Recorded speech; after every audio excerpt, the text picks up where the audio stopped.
Yo, Oh. they're back. Yes. Hey. They are back. We're back. I remember back in 2000s, early 2000s, when the Proud Family first hit the scene. I remember that. I remember so much when my brother right here had a chance to be a part of making history again. Yeah. And again. And again. That's the season 2 trailer of the Proud Family. We got the one and only Oscar Proud with us right now. Benny! You better understand me. You better understand me. But his career has been amazing. Last time we saw each other, we sat down and had a powerful conversation at a bookstore. Yes, we did. About a book Yes, he wrote. Yes, we did. Right? Yes, we did. And, shit, we got into another dimension that day.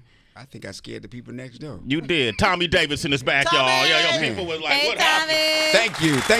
Yo, thanks for having me. I've been watching. Yeah? I've been listening. Okay. Yeah, I can't. Any comments? I can't. You go ahead. Something I you wanna can't. Say? You want to say something? What you I mean? can't. You want to say Y'all something? just roll so hard On who? on everybody. Like not, who? not in a negative way. Yeah. Not in a negative way. And plus, this to me is like, this is like the last bastion of like the hip hop vertebrae, man. Like you'll come in, the artists that come in here, you always stick to the traditional through line of what hip hop is about. Yeah. Because that through line has changed. You know, well, let's say the subject matter that gets heard the most Yes. is drink a lot, smoke a lot, have you a gun, kill, Kill. and I'm a hoe, and I don't care, and I'm a nigga, I don't care, Okay. and now add the beat. No. Throw that beat up, Torch. Throw that beat up. You know what I'm saying? No. You about to do something with it? No. Okay. Because the thing I'm saying is like the freestyle people that come on here, I'm like, oh my God. Yeah. Like you stick to the basics of what this is about. The fundamentals, right? Yeah, this is taking thoughts into words. Yes, man. Yes. Period. I remember De La Soul had a little break in their album, one of their big So Easy. They had that joint. And they do these little interludes in between, and they ask this country white guy, you know, what do you think about rap music and hip hop? He said, I just, you know, it's not really music to me. It's like, sounds to me like a bunch of niggas just talking. You know? Wow. Yeah. That's how they would see it. Yeah. Right? Yeah. But it ain't. Of course it's not. It's so It's- much more. yeah. It's alchemy. But it ain't. It's so much more than Yeah. just that. It's history. It's Expression. It's poetry. It's documentation. It's It's spiritual. It's all that. It's the sign of the times. Yeah. So when you say us. that, so those subject matters that have tended to come to the forefront, you got to ask yourself why. Exactly. Right? Why is this being perpetuated so Right. heavily now in our conversation? Right, right. Who's at the helm of all of that? Yeah. Right. Well, you You know, know. I don't know how many radio stations I own. Yeah. So You know, so you don't own any? yeah. You feel No, okay? I don't. All right. So it's all of those different things. So what we try to do is no different from comedy. That's Right? what I'm saying. That's what I'm Comedy, saying. like it's It's the certain. sa- yeah, it's just certain, but comedy, that being a little different. Well, comedy that it would be different in comedy if they said you can only do that on this. Mm-hmm. You see what I'm saying? Comedy is universal, so once it comes out, it comes out. Yeah. You know what I mean? But comedy just has to do with who's communicating it and what their principles are. Uh-huh. You see what I'm saying? So a comic could not be exposed to gay, transgender, Latinos, blacks. Doesn't have exposure to that. Has no contact with it. Then they're going to speak, what their opinion is of that and this, that, and the other thing, right? A comic that's been exposed to all that and has their roots in what I'd say has their roots in humane principles, right? Then they're gonna come off like that. You see what I'm saying? And that's where the fun began, or like the last 2 years, this cancel culture thing, because some comics were. I'll give you an example. Give me an example. I'll give you an example. Okay. So just Tommy Davidson is here, by the way. Yeah. And Rhonda's about to ask you a question. Yeah. She's been loading up for this. Okay. All right. Just to bring it back down to earth. Okay. My wife came to me and she was like, you see what they're doing now.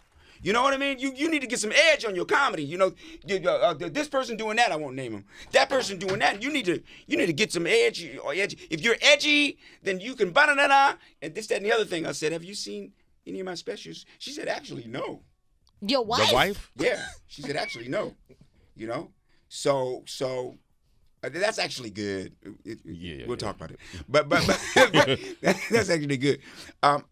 So I gave her one of my specials, and she said, never mind. She got what she was looking said, for. mind. Yeah. Yeah. Edge to me is no longer the purpose of comedy, because the purpose of comedy to me is I tell a joke, right? Mm-hmm. Well, edge is this. You tell the joke, and everybody go, oh, ooh, oh, man. Mm-hmm.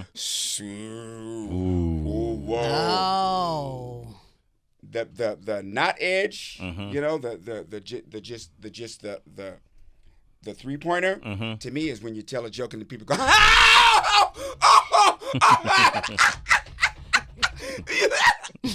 That's it.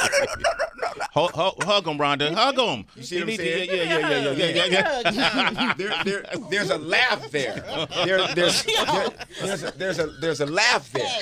You see what I'm saying? Did I scare her? No, you got you good. Yeah, y'all used to me. Yeah. So she probably go. Because it's genius in what You know what Tommy I mean? says, right? Yeah. And we've had a lot of these kind of conversations. Can I allow Rhonda to ask a question too? Yeah, please. Go ahead, Rhonda. Well, so most everybody has been rolling with you since In Living Color. I'm not Dominican. Go ahead. Yes. Oh, yeah, plenty of people. I thought that was gonna be the first question. Oh, no. So, from all of the things you've done, from acting to stand up, what's the thing that you're most passionate about or most memorable for you?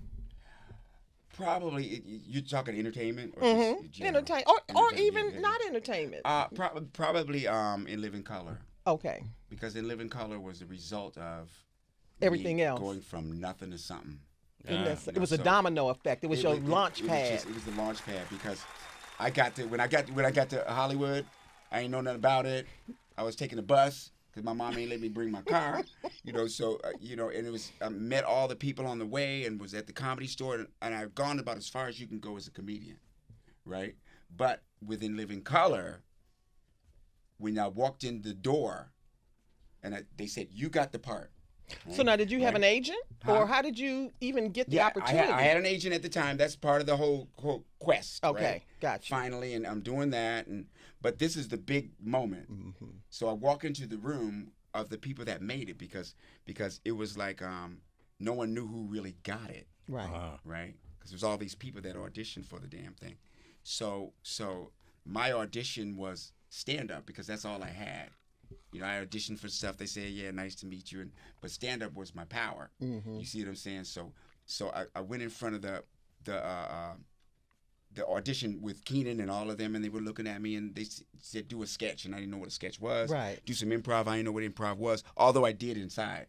So they say, like, you're a Puerto Rican cab driver and you're lost in New York. I don't know where to take you, but if you just stay there. You know what I mean? Yes. And I walked out the room, and they were just looking at me like, I don't know. So I said, I don't think I got that part. But they had an audition with stand-ups. 30 stand-ups. Wow. Everybody was there. Martin, John Leguizamo, Jim Carrey, David Allen Greer. I mean, name it. Anybody that you know was you there. was up against some competition. Hold on. I was last. Wow. And I was like, that's the spot I want. No, that's right. Because to me, I was the Jordan of comedy, and I was like, give me the last shot. Right. Right. So I came on, and You know, when you go last, you're the most memorable. Hey, right? hey. You had a plan Give it going to me. in. Yes. Give it to me, right? I know that trick. Yeah. So when I walked in the room, when finally everybody got it, right? I'm going, oh, okay, this gonna be a hit, because I saw Jim Carrey. Jim Carrey. I saw Okay. David. Alan Greer. I didn't really know Takia, but I knew her work, because she was from improv. She was from Second City. I saw Kelly. I was like, Kelly's nice with it. You know, I saw Damon in them, which you ain't got to talk about it. You see what I'm saying? So I was like, so that was a moment that I had a chance to just grow as an artist. So I would say that is a moment. As a person, I think my biggest accomplishment of all of them is I just stayed Barbara Davidson's youngest son. Oh. Yeah, I Wow. I just stayed him. Tommy Davidson, 888-742-3345.